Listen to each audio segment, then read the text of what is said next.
नमस्कार। एक सही बिजनेस आइडिया खोजने के सफर में हम सब साथ हैं। ये एक ऐसा सफर है जो किसी भी एंटरप्रेन्योर के लिए सबसे ज्यादा एक्साइटिंग होता है, लेकिन हाँ, सबसे ज्यादा चैलेंजिंग भी। लेकिन चलिए, शुरुआत एक थोड़ी कड़वी सच्चाई से करते हैं। देखिए, आंकड़े यही बताते हैं कि बहुत से नए बिजनेस शुरू होने के कुछ ही समय में बंद हो जाते हैं। और ये एक बहुत बड़ी चुनौती है जिसका सामना हर नए उद्यमी को करना पड़ता है। तो सवाल ये उठता है कि वो क्या चीज़ है जो एक बेहतरीन आइडिया को एक कामयाब बिजनेस में बदल देती है।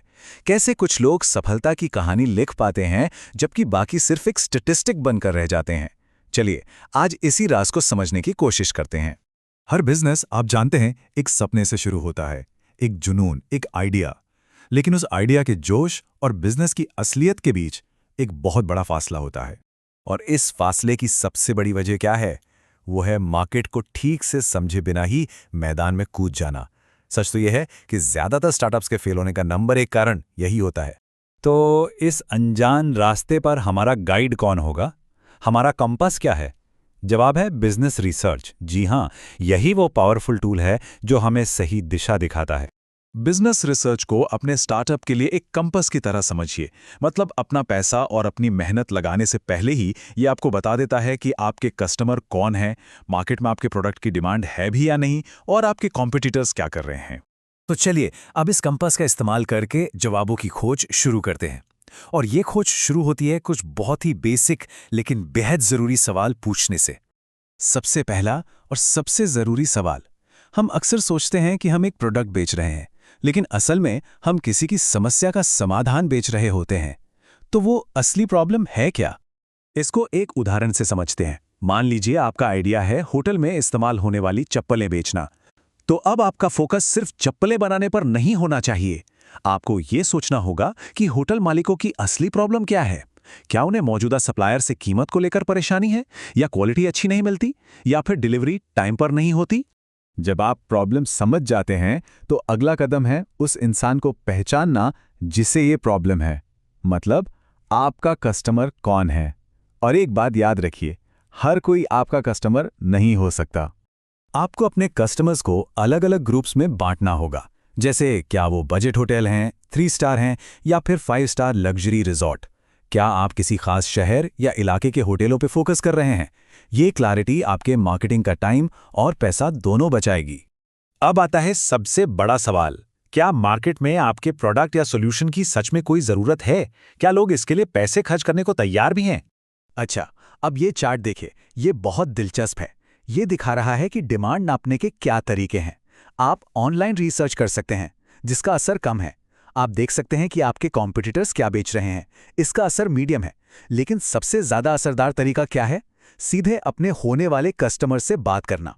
और यहीं पर कॉम्पिटिटर्स हमारे सबसे अच्छे टीचर बन सकते हैं। इस टेबल को देखिए।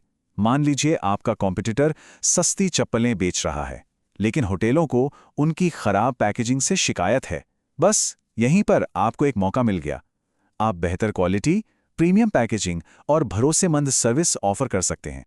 तो अब तक हमने सवाल पूछे और मार्केट को समझा। अब टाइम है इन सारी जानकारियों को इकट्ठा करके एक मजबूत स्ट्रैटेजी बनाने का। असली जानकारी हासिल करने के कई तरीके हैं। आप सर्वे कर सकते हैं, होटल मैनेजरों से सीधे इंटरव्यू ले सकते हैं, या फिर ऑनलाइन रिव्यूज पढ़ सकते हैं कि लोग मौजूदा प्रोडक्ट्स के बारे में क्या कह रहे हैं। और जब आप डेटा इकट्ठा करते हैं ना, तो आपको कुछ ऐसा मिलता है। मान लीजिए आपके सर्वे से पता चलता है कि 100 में से 60 होटल कॉटन की चप्पलें पसंद करते हैं। ये है आपका आहा मोमेंट। अब आपको साफ साफ पता चल गया है कि मार्केट क्या चाहता है। तो सबसे जरूरी बात यह है कि अब आपका हर फैसला, चाहे वो प्रोडक्ट डिजाइन हो, उसकी कीमत हो या उसकी मार्केटिंग, सब कुछ इसी डेटा पर बेस्ड होगा। अब आप अंधेरे में तीर नहीं चला रहे हैं। अब आपके पास डेटा है, पर इसका मतलब ये नहीं है कि आप अपना सारा पैसा एक साथ लगा दें। नहीं, एक स्मार्ट एंटरप्रेन्योर पहले मार्केट को टेस्ट करता है। इसे कहते हैं मिनिमम वायबल प्रोडक्ट, यानी MVP। इसका सीधा सा मतलब है कि आप अपने प्रोडक्ट का एक छोटा सा बैच बनाते हैं, उसे कुछ कस्टमर्स को देते हैं, उनका फीडबैक लेते हैं, और फिर उस फीडबैक के आधार पर अपने प्रोडक्ट को और बेहतर बनाते हैं। इससे आपका रिस्क बहुत बहुत कम हो जाता है। और ये हमें स्टार्टअप्स के गोल्डन रूल तक ले आता है। ये वो फॉर्मूला है जो एक कामयाब बिजनेस की नींव रखता है। देखिए, गलत रास्ता है एक आइडिया सोचना, उसमें सारा पैसा लगा देना और फिर बस उम्मीद करना कि सब कामयाब हो जाएगा। लेकिन सही रास्ता है पहले रिसर्च करो, फिर छोटे लेवल पर टेस्ट करो, मिले हुए फीडबैक से सुधार करो और फिर जब आप श्योर हो जाओ तब बिजनेस को बड़े पैमाने पर फैलाओ। जैसा कि कहा गया है, रिसर्च ही वो जादुई चीज है जो एक साधारण से आइडिया को एक प्रॉफिटेबल बिजनेस स्ट्रैटेजी में बदल देती है। तो आखिर में ये सवाल खुद से पूछना बहुत जरूरी है। आपका आइडिया बेशक एक चिंगारी है, लेकिन क्या वो चिंगारी आपके कस्टमर की किसी असली समस्या को सुलझाने की आग जला सकती है? इसका जवाब ही आपकी कामयाबी का रास्ता है।